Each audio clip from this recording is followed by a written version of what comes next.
Okay, so I'm going to demonstrate how to go through the RTI process from the very beginning for a student that does not currently have an RTI plan.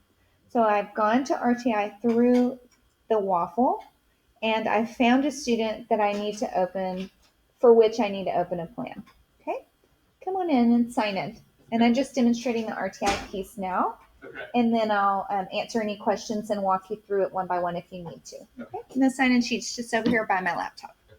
Okay, so the first thing we're going to do is go under Notes, make sure the drop-down menu here says RTI, and then we're going to hit the green plus, and we're going to put a general note that refers to why we are opening the plan. So let's say this hypothetical student has trouble with following instructions, can't stay in his seat, and blurts. So he's disruptive in class. It's going to be a behavior RTI. Okay. William has difficulty with compliance to the social contract.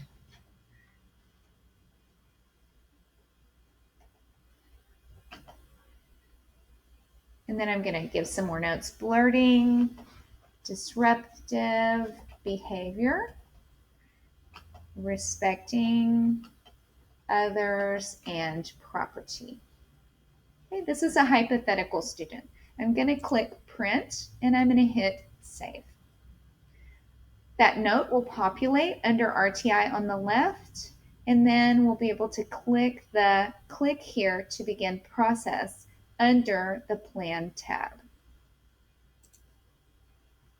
Once I click, it's going to ask for a date. I'm going to choose today as a starting point, and a teacher contact. I'm going to put my name in.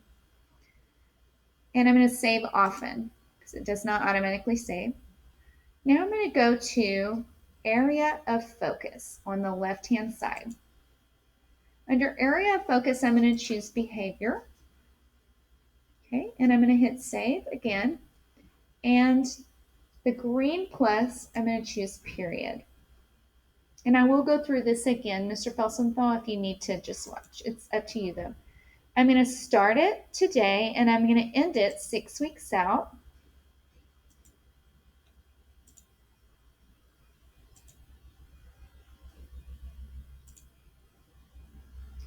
And I'm going to save and go to Interventions.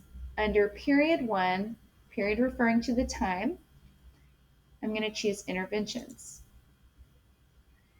I'm going to make sure Behavior is highlighted, and I'm going to choose an expected level that would be achievable in 6 weeks. For this student, I know he is really struggling with behavior, so I'm going to go with 70% of the time as a goal. William will comply with the social contract. You can choose 100 if you think that's attainable in 6 weeks. You can choose 80. Length of time, 6 weeks. And I'm going to save. Now I'm going to choose Add New. And it's a green plus. And this intervention screen will come up.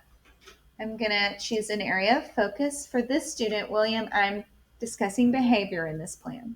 Focusing on that, I'm going to choose a target area, compliance to the social contract.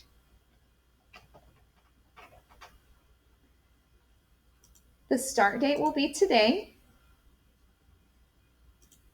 The end date, I kind of have to have a good memory, was December 6th, I think.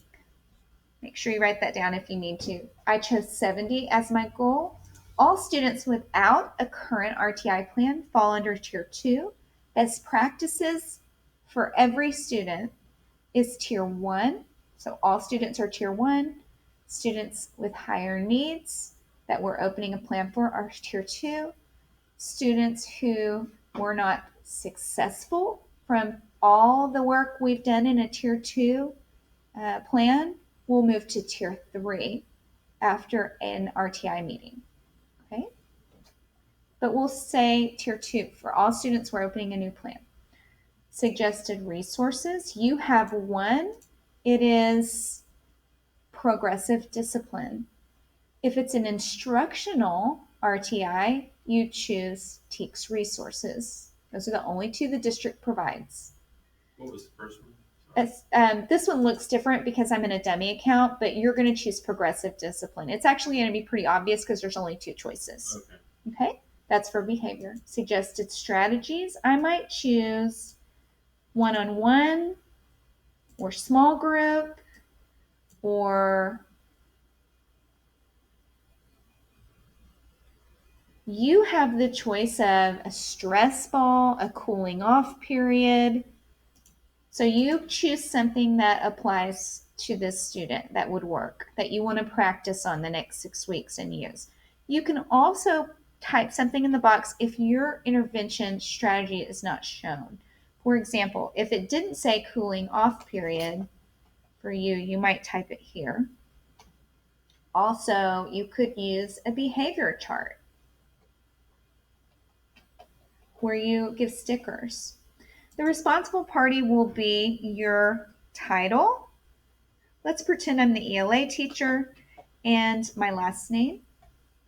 The suggested frequency will be weekly for behavior. I'm sorry, daily for behavior. Weekly probably for a student expectation or TEK. So let's back up. If this were a behavior plan, if it were an English RTI, I might choose an SE here, student expectation, that is measurable through either formal or informal assessment. Okay, so I might choose TEK 6.9 if that were a readiness standard. And I could put that here and type next to it whatever 6.9 is, inferencing. But since this is a behavior RTI, I'm going to choose compliance to social contract or something more specific like flirting, staying in his chair, respecting others. Okay? And I'm going to hit save.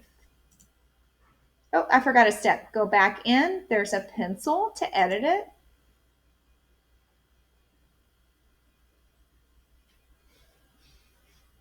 Under chart, the Y label is grade and the X label is time or date.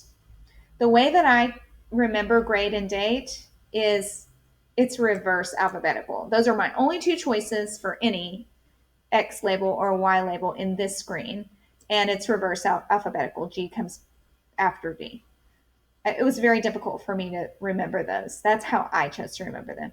This auto-populated the title from your target area and press OK. Now hit save. My apologies for leaving that out initially. Okay, the last step, now that you have his plan created, is to do a first time progress monitoring. This is where you're going to give it a starting point. Okay, so click on progress monitoring on the left, press add new. This is the easiest step. Choose date, and everything else auto-populates from what you have already determined. Okay, and chart value was that same goal. What did we say, 70? Okay, and hit save.